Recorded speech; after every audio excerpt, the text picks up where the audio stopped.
ხდება ნავსადგურების ბათუმის კონსულსაგან გადანაცვლების პროცესის მიმართულებით.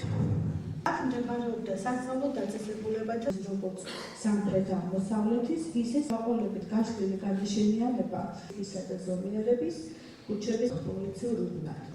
პირველად ეწყობენ ქალაქის სივრცისა და ხელი შეუწყო არქიტექტურული სივრცის ბუნებრივი დომინანტის, ბუნებრივ რუხს გაყოლებული სანაპიროს ქუჩენობებით არის რედაქციის შენობის შეღებების და ფაქტი, რომელიც ძალიან მტკივნეულად აღიქვა ნაწილმა, მაგრამ სამწუხაროდ საზოგადოების დიდი ნაწილი არ არის ინფორმირებული, ან ცნობიერება ამისი გაცნობიერება ძალიან დაბალ დონეზე მოსახლეობაში.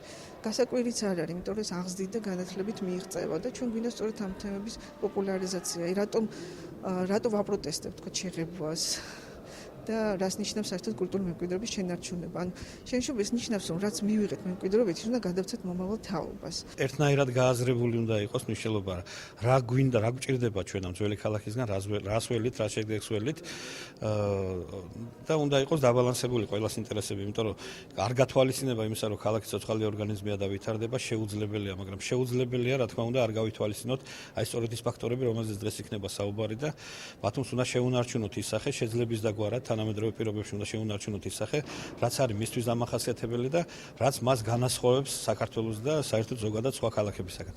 განვითარებულ საზოგადოებას ახასიათებს პირიქით სიძველის გაფრთხილება და იმის შემდეგ, რაც გაიაზრებენ ამ სიძველის მნიშვნელობას, კულტურული მემკვიდრეობის დაცვის საუცილებლობას, შემდეგ სწორედ ამ მიმართულებით ხდება ინვესტირება. ახალი ხელისუფლების მოსვლასთან ერთად ჩვენ ვცადეთ, რომ თავიდან გაგვიაქტიურებინა ეს თემა, იმიტომ რომ პროცესი პრინციპში არ ჩერდება და იმედია, რომ ამ გააქტიურებით ჩვენ მივახცევთ იმას, რომ უფრო მეტი აქცენტი გაკეთდეს კულტურულ მემკვიდრეობაზე და არა ინვესტიციებზე. მე მესმის, რომ ინვესტიციები ძალიან მნიშვნელოვანი თემაა, მაგრამ ასევე უნდა გავიაზროთ, რომ ამ ინვესტიციებს ეწირება ქალაქის იერსახე და ეს არის სრულიად უკან მოუბრუნებელი პროცესი, რასაც ახლა ვკარგავთ, ჩვენ ამას ვეღარ აღვადგენთ.